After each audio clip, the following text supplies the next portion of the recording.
first rite is typically observed once you've created your pack, and then once a month thereafter. It reaffirms you're not part of us, and you have been privy to our ways. Why would we permit you to? Thank you. As a show of gratitude. They stand up to the far right, and Is it actually? well, I meant for rouse the blood. In other words, you can tell that something is being said. Okay. And as they finish and they simply place a hand on the bookshelf and then remove it, slowly begins to slide back into the wall and then to the left. And you don't see any mechanisms. You don't see any part of the floor that is shifting or anything similar to that. It literally just moves back and sinks itself behind the bookshelf next to it into the wall, opening up to another set of stairs leading down. And there is low torchlight, actual torches like how Jules and Peter encountered inside the chapel, here leading further down. No one needs to make a frenzy check right now. They will take the lead and take one of the torches off of the wall as they step past it and head down and disappear into the right at what looks to be a landing. It just empties into darkness at the very bottom. And you can see the torch moving off to the right. Are we following? Jules is following 100%. because she's trying to stay as close to him as she can because she can't see in the dark. As you pass additional torches down here, they are unlit, and the gardener takes a moment to reach out and up. And these are tall. These would be at the end of Hank and Frank's wingspan for their arms to reach up and light. They reach up and light them, and as you slowly make your way around what seems to be a rectangular space down here, you begin to see low light filling the room. And similar to how it's multiple tiers inside the sleeping dome area, there are multiple tiers leading down into what looks to be a replica of the chapel above. Jules and Peter, you recognize the same columns in the same arrangement for the chapel, reaching all the way from the floor of this room up into this dome ceiling and peering into it. The rest of you see 6 equidistant columns spaced along the rectangular size of this room, and it looks like another dome, a much smaller dome down here, has been excavated out. And in the alcoves on the first tier, as you're walking down the steps, you notice that there are small busts, like statues. Jules, you recognize these to be the faces or the outline of the figures that you saw in the stained glass above. The second tier, which is still completely open floor wise, as you make your way down and finish lighting the torches here, is filled with a number of various manipulated sets of seats and pews in the alcoves. All of these are carved out of the ground and facing diagonally for the best view from their vantage point towards where the pulpit area would be on the very bottom of the floor. And as you make your way to the bottom, there are another set of pews on either side. Jules and Peter, you recognize a very similar cover over the altar down here. And it's just like a runner, but it looks almost exactly like the drapes above. On this runner, in the center of the room, on top of this carved altar of the same white pillar substance that you saw before, is a white goblet. And unlike the etchings on the altar above that are in progress, the altar down here is complete. And facing you is, Jules, you would usually deem this to be a very sacrilegious image for most individuals who are religious. is a depiction of what you believe to be likely Caine in almost a Last Supper pose with the visages of those busts along his sides to left and right. And directly to his right is a feminine figure that you are unfamiliar with, in addition to the rest. Point. Sorry. Go ahead. I'm sorry. Go ahead. I was just going to say, point of order. Frank was Catholic, so he might recognise that sort of stuff. Then you would very much understand the reference to the Last Supper layout of this. And as you go, you can tell that these are not the saints and apostles, and that is not the usual depiction of Jesus. They have been supplemented with the other faces and visages that you saw on the first tier of alcoves down here. Sorry, Jules? Jules will speak up. So that's Caine, right? Who are the others? These are believed to be his children, the ones which created the clans. And then this is my best interpretation of what Lilith may have looked like, as I am still discerning the truth from fiction when it comes to her. She has a very unique history, but it is entangled with our own. Jules will study the picture. Out of character, did the gardener tell us that the antediluvians are trying to eat us? I can't. Yes. So they explain that it is best to know our history so we know our enemies. So Cain created Lilith and Possibly. the antediluvians. If he did not create Lilith, she was of equal standing with him, to say the least.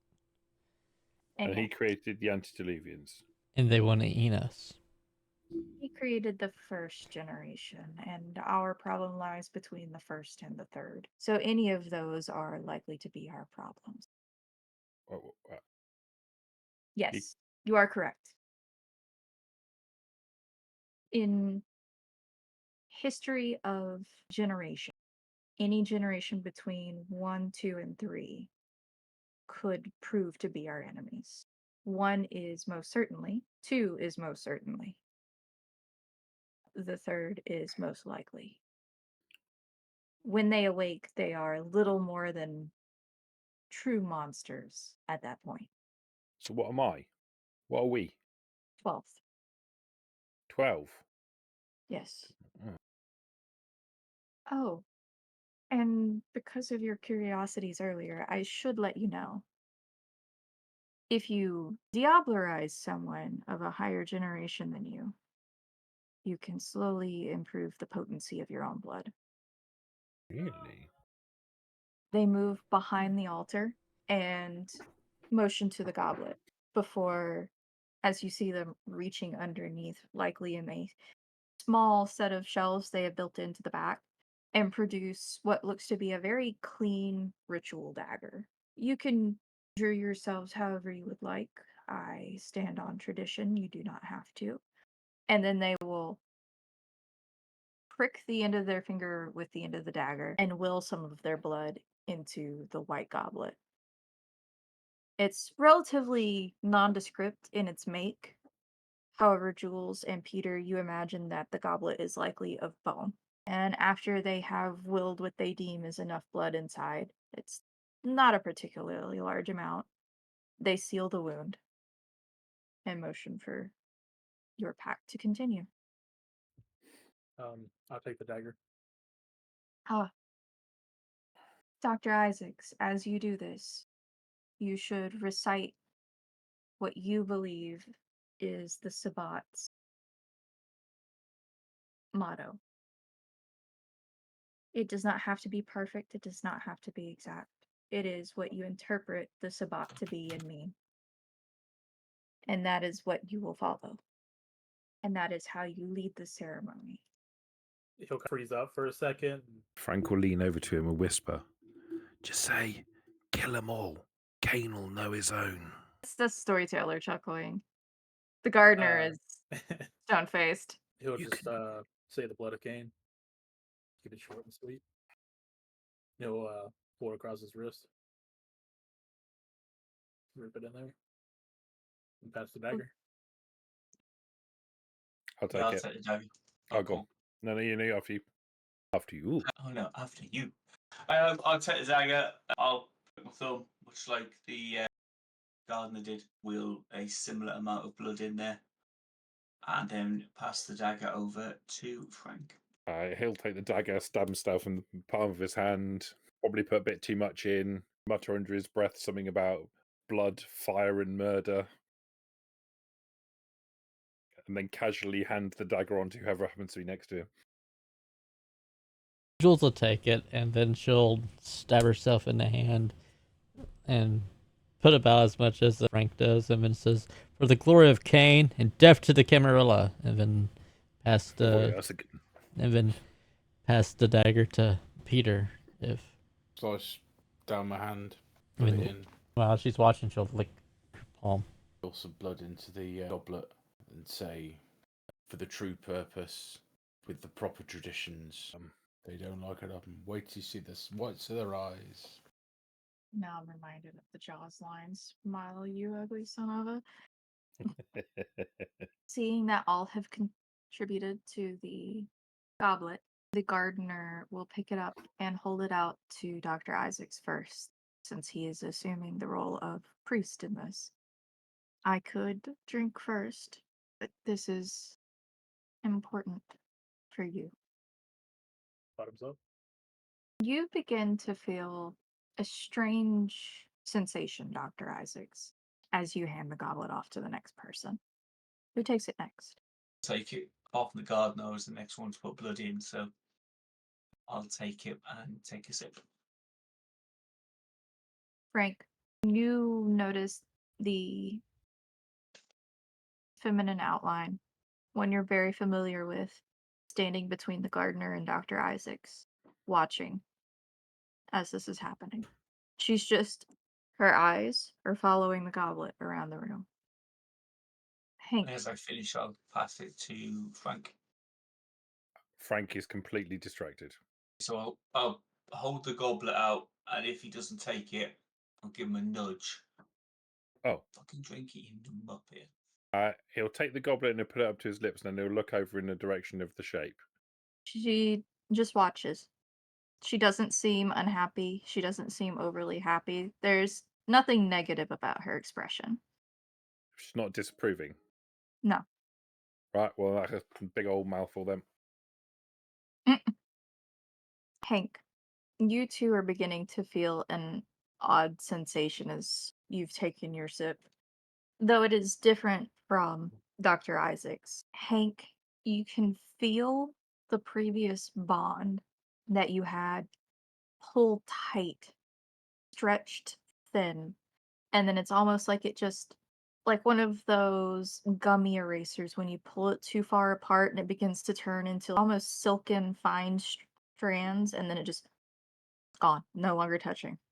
And in its place, you feel comfort, not in the sense of warmth or a blanket that makes you feel better, but comfort in the people around you that you trust them to a degree. You expect them to have your back. You believe that they would have your back. You would have theirs. Frank, you begin to feel very similar as well. What does this taste like? This is the first time Frank's cognizantly tasted vampire blood before. It tastes amazing, especially because the gardener's is in there. Unexpectedly rich depth to this flavor. It is vastly different from mortal blood. There's a power in it, a tangible power in the taste. So Frank will take a mouthful, he'll swallow it, and then he'll go to pass the goblet on, and then realise what he's just tasted, and then he'll take it back to himself as if he's going to take another mouthful.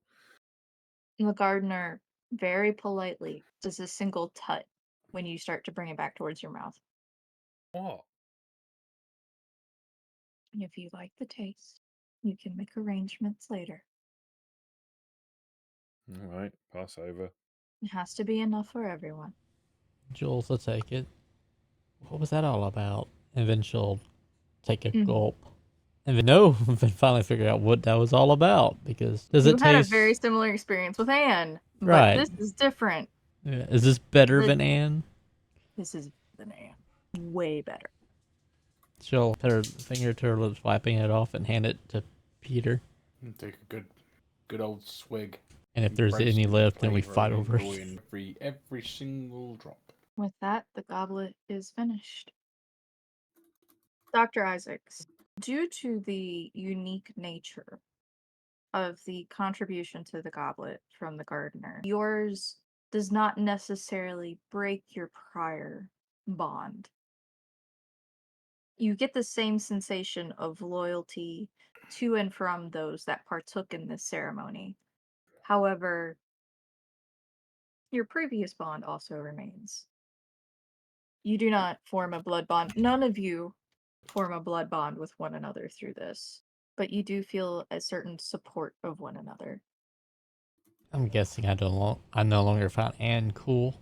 It's like a sudden clarity has washed over you in that regard. The rock saying that's delicious is the perfect mental image for Frank for me for some reason with your pictures, with your character art. I think that Frank is now looking at everybody else with a mixture of longing and hunger in his eye.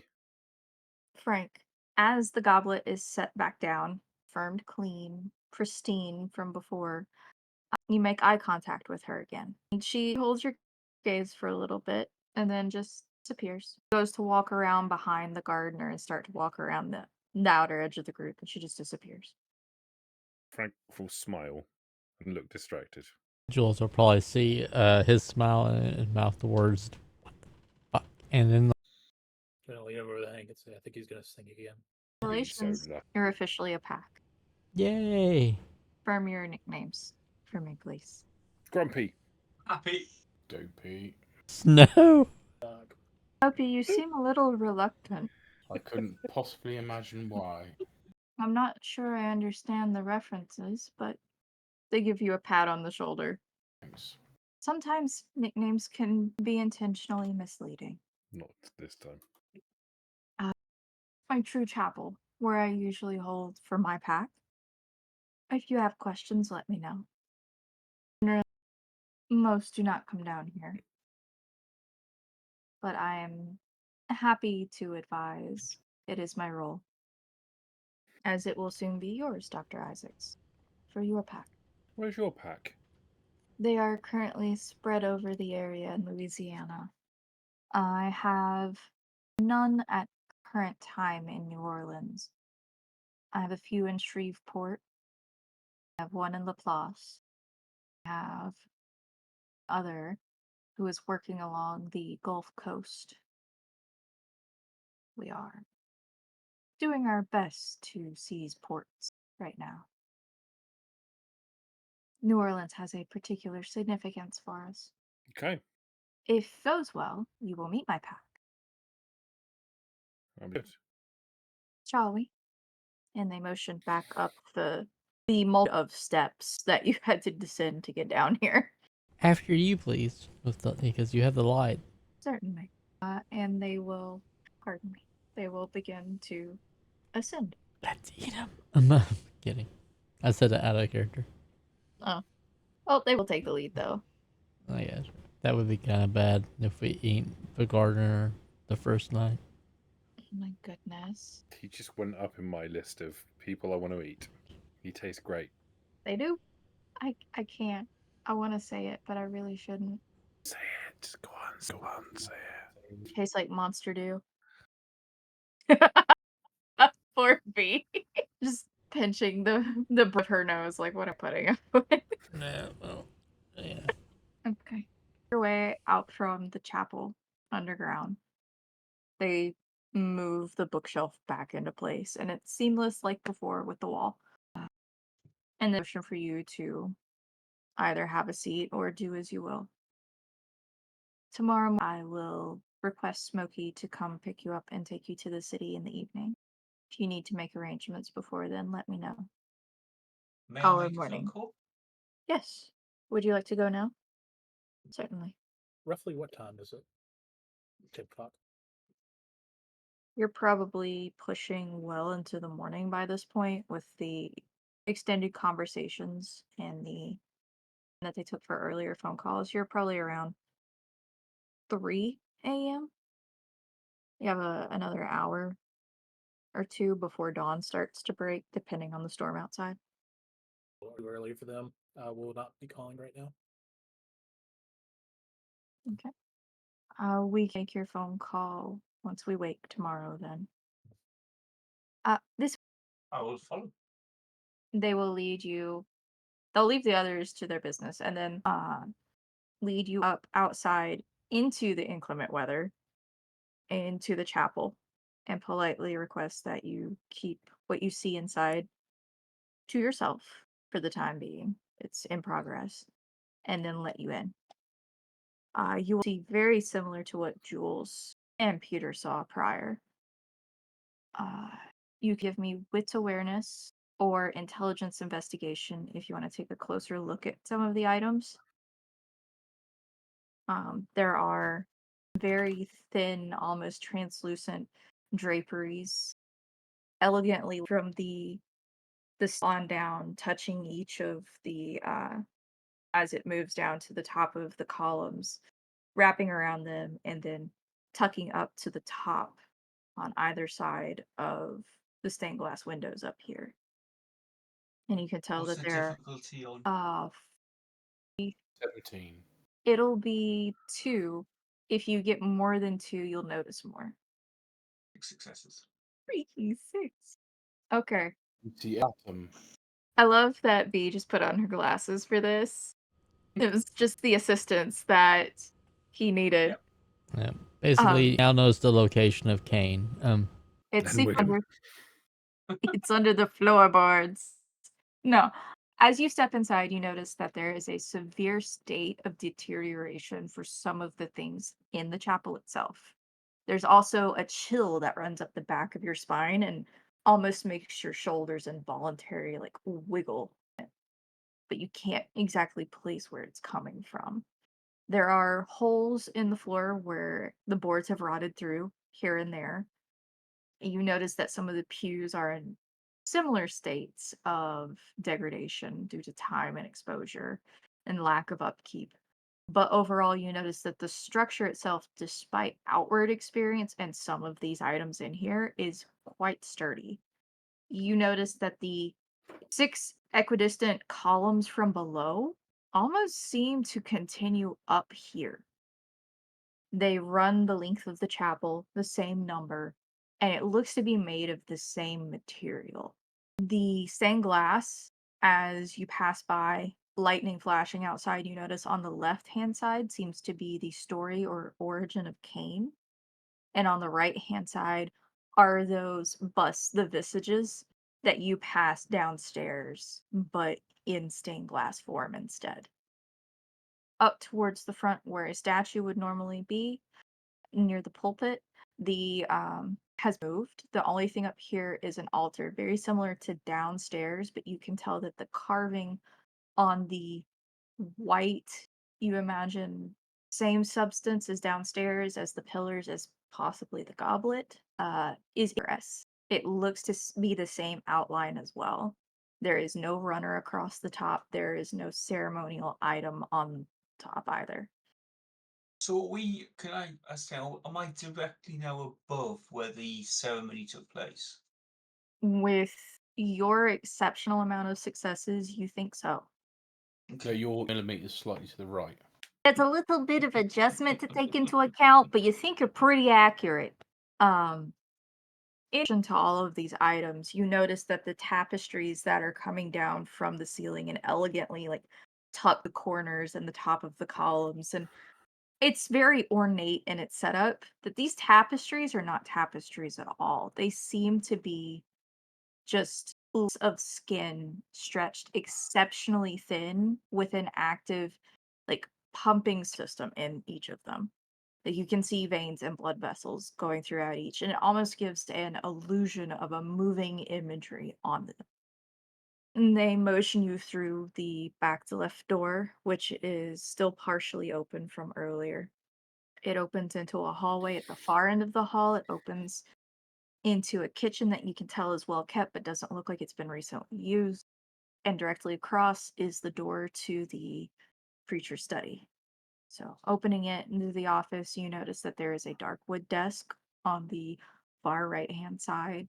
It's got an old, sun damaged leather runner across the top. There's a rotary phone on the corner of that. And most of this looks pretty sparse. There isn't a chair up here. Most of the books are gone from the wall. And nothing else on top of the desk. I phone the club and ask to speak to Josephine. A bubbly voice that answers. You recognize her as one of the usual bartenders Mhm.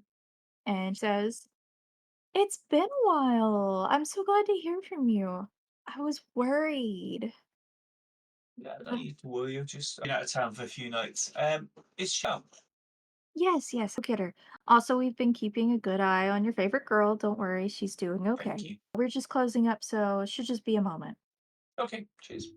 And hear the receiver be set down on what you imagine is likely the bar top. Some noise in the background, general clinking of glasses. You can tell it's the sounds of everything being put away for the night and cleaned up. It doesn't sound like there's a bunch of people present. Josephine's actually cuts through almost everyone else in the back, and you can tell she's either stressed or irritated because she does not answer politely when they call for her. It's very much a snappy, "What? What?" And then the moment that they mention that you're on the phone, that, "Oh, hey, it's Hank. He was just wanting to get in touch with you. He said you were expecting to hear from him." Her tone completely changes, and the receiver is quickly picked back up. "Hank, Hey, how are you? I'm missing one of my best bouncers. How's it going?" It's good. All well, I should be back tomorrow evening. Okay, I may be on my own. I may have company. understood. Is something I need to keep in mind about this? Are we going one way? No, we're go. I think everything's going as we thought it would. But I'll talk to you more tomorrow evening. Um, should I allow our usual guests, or should I keep our usual guests out? No, our usual guests, business as usual. Okay. Can use my office then, if needed. Okay. Certainly. And they need time before introductions. Just bring them through the back. Sure. No worries. You need anything else? Nope. No, I think I'm all good. I should be with you tomorrow evening. Okay.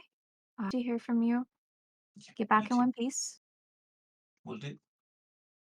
And with that, she hangs up. Cool. And I will head back. Okay. Uh, the gardener doesn't pressure you. They just kind of linger in the hallway. They don't seem to have tried to listen in at all. They're just waiting. They'll guide you back out through the weather and back into the shelter Is below. it calming down at all, or is it still as warm? Wild. Okay. You imagine that given the nature of storms in the area, this will probably last until mid-morning. Okay. No worries. Once the two of you reach the bottom of the entryway, the gardener will turn to you. Well, Yeah, he's good. Just let her know that I'll be back tomorrow. okay. If you or the others need assistance in setting things up, let me know. Otherwise, I will retire to the study for now. Cool. That's all. Thank you. And are welcome to use the books in the study to assist yourselves as you need. Don't let my presence dissuade you. What? No worries. Cheers. Mm. They And I nod. shall be back. I'm guessing everyone's in the common room. Sup, mate? I'm thinking Frank probably should make a phone call as well, but he really doesn't want to. Okay, I'm going to troop back into the like the common area where we all are and say, Gardner says we can read any books we want. And if we need anything or we need any help getting into the city or get back to the city or something like that, just give me a shout. Well, we got a car. Yeah. Before we get up either tonight or tomorrow, we need to talk about how we're going to do this. And if we're going to go in as a group or separately and plan this.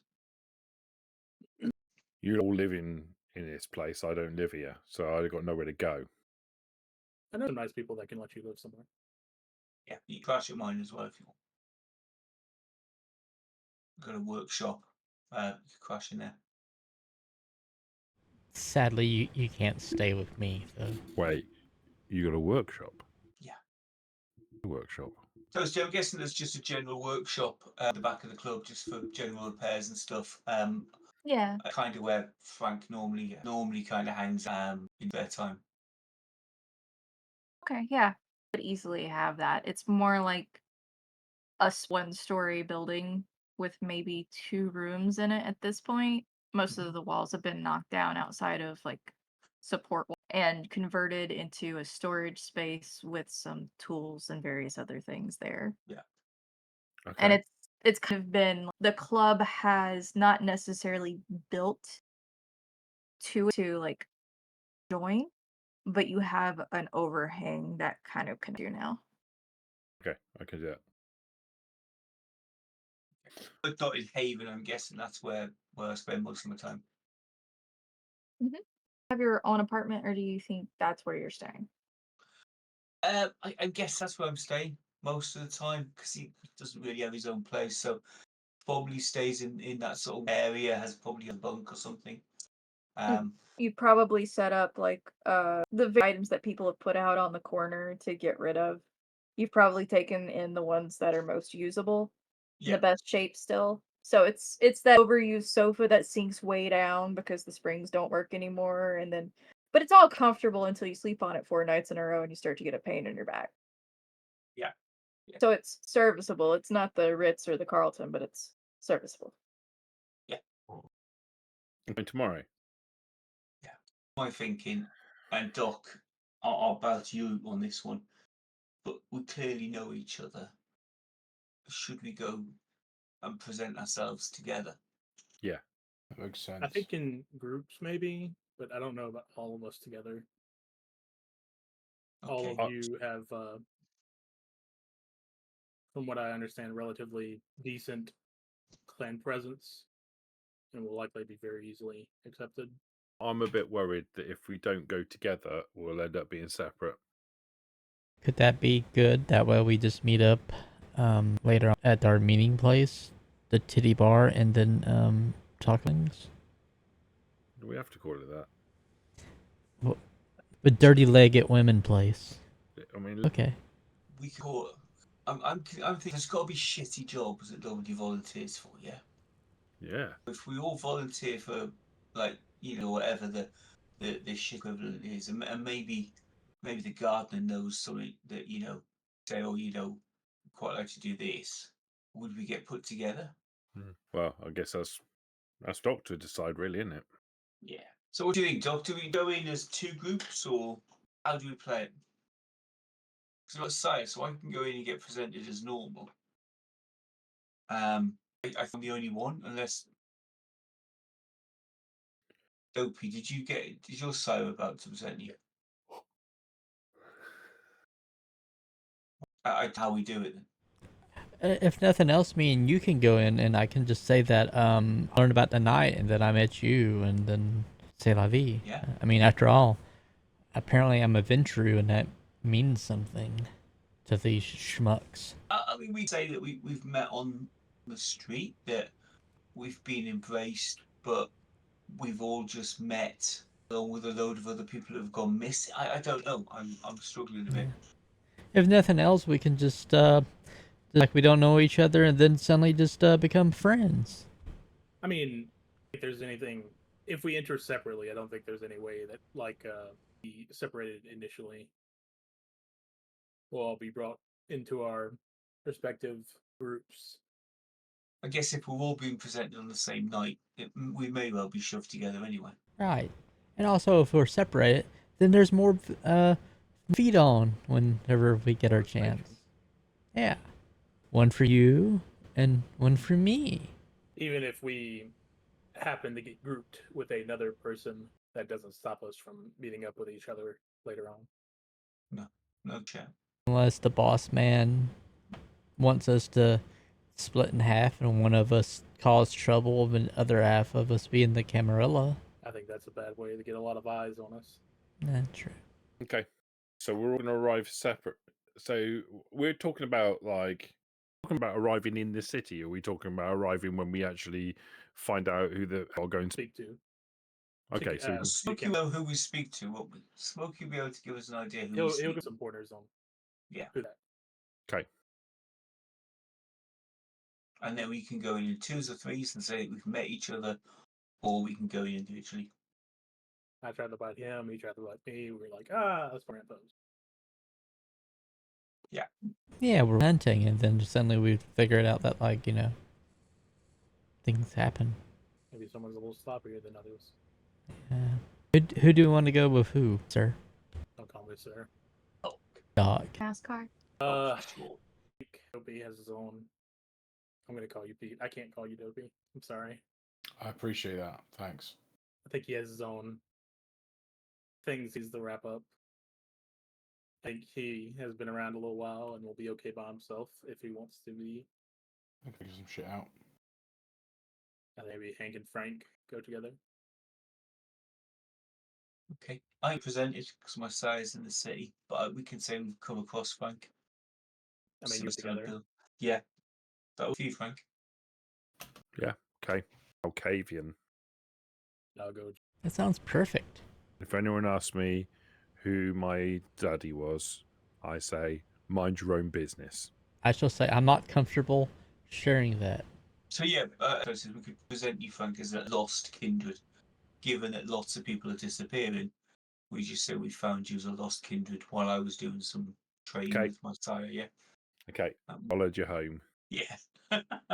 Gave you some scraps, and then you followed us home, and you sat outside, and eventually got to let you in. Wait, does that mean he gets the shit dog nickname? Yeah. Sorry. Stray cat. He is the stray cat. I suppose I should make a phone call then. Where do I That's go if you're from? not from around here and you don't want to, I'm not, you could but just if I disappear. don't, she'll just let it go. You'll call them. You do know it is severely early in the morning. Perfect. This is the ideal time to call her. I'll go wandering looking for a phone then. Father the gardener. I mean, as everyone else has been able to make telephone calls, he's not going to have a particular problem with me making the telephone call. I'm working on the assumption if he's allowed other people to use it. He hasn't specifically said everyone can use a phone apart from Frank. So I this is one of those situations where the implied consent here. Yes. You go looking for the phone. Well, I'll ask the guys, where's the phone? Outside. Upstairs. Just outside. There's another upstairs. Describe where it is. Okay. I'll follow the directions. You make your way out of the domes, up the stairs, out of the shed, into the terrible weather. Now all of you at one point tonight have been soaked through due to this weather, and you make your way to the front of the church. And as you stand at the front of the church, you see the same feminine figure that you saw during the ceremony earlier. And she's standing by the door looking at you. Bye. She places her finger to her lips. You reckon. She nods since you acknowledged and turns to the door as if to open the door. Just out of interest, when you say familiar form, Wife. so we'll walk up behind her and he'll go to place his hand on the small of her back like he has done 1,000 times before. Mm-hmm. Particularly feel anything. Your mind overlays a familiar sensation, but your mind is so confused you can't tell if what you're sensing is real or not, but you don't have any firm press. There's no real resistance I against your don't palm. think that matters to him. Like, I think it's more the gesture that's important to him than anything else. Mm-hmm. She'll look up at you and kind of very faint and then look back towards the door. And you can tell her hand is resting on the doorknob, like she's for you to turn it with her. He shall. As you open the door, you see the sight that many of the others have gotten to see this evening as well greet you. And she dissipates as the two of you step through the threshold, a chill running down your spine. That fickle sensation of disappointment when she goes. And then step inside. As you step inside, you're greeted with the pillars, the tapestries, the stained glass which illuminates through the storm outside occasionally, and you're able to pick your way through to the back to find the phone with relative ease. Deep breath. And I let it out. I center myself before having to listen to her voice. And I will dial the telephone number for Annie, my very irritating niece. What time is it? It's around 3 to 4 a.m. Perfect. at this point. The Chef's kiss. phone rings until you get the answering machine. Oh, that's disappointing. In fact, I'll just wait till it actually said it kicks in to record my voice, and I'll say, "Well, this is disappointing. I was looking forward to this to you. Never mind. I'm just calling to let you know the bus journey was a bust. Decided to move to New Orleans. I'll probably be in contact soon. Bye." By the way, you got the most bubbly answering machine message from her. Hi, it's Annie. I can't come to the phone right now. Please leave your message after the beep. Don't forget your name and number. Thank you. Just makes me want to kill myself every time I hear it. Do you try and call her again just to wake her up? Yeah, I'll probably leave it a minute. Because I'm imagining she's probably like been woken by the phone and is slow to get back to it, and then I'll give her long enough for her to. I'll probably leave it a few minutes, long enough for her to get to the answer machine, listen to the message, go back to bed, and then I'll phone her again. This time you hear the receiver start to pick up. Hello. Back? Good morning. You're well, right? You're okay? Everything's all right? I'm so sorry that the bus didn't work out. I would be a nice change. I guess it worked out because you want to go to New Orleans. Do you need any help moving your things to New Orleans? Do you have an address already set up? I haven't got any things. No. There was a store I was interrupted. so worried because the bus that you were supposed to be on fell into the river. The bridge Yeah. broke. Yeah. I wasn't on it. Thank goodness. I was in a bar. Oh. Well, that's what this trip is for, enjoying yourself. So hopefully you enjoyed yourself. Yeah. New Orleans is lovely. I've just to stay here. Okay. You said you'd be in the meantime. I guess I'll go ahead and start packing up your place for you. Sure. Just keep it all. What about the keepsakes? There's nothing there. I have what I need. Um, do you have an address yet? No. Yeah, well, call me back when you get one. You might not want it right now, but you might want some of the stuff in the future. So I can at least send you a care package to start you off. Annie, just throw it away, or sell it, or do whatever you want with it. I don't want it. I have what I need.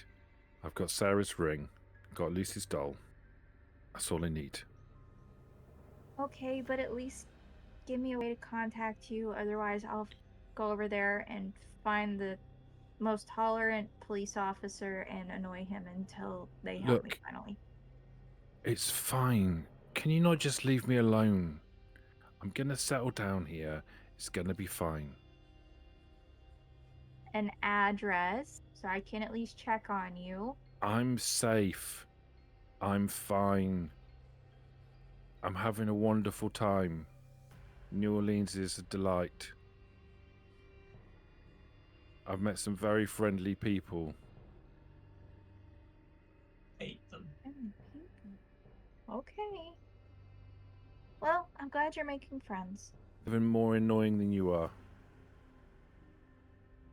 I'll take that as a compliment. Yeah.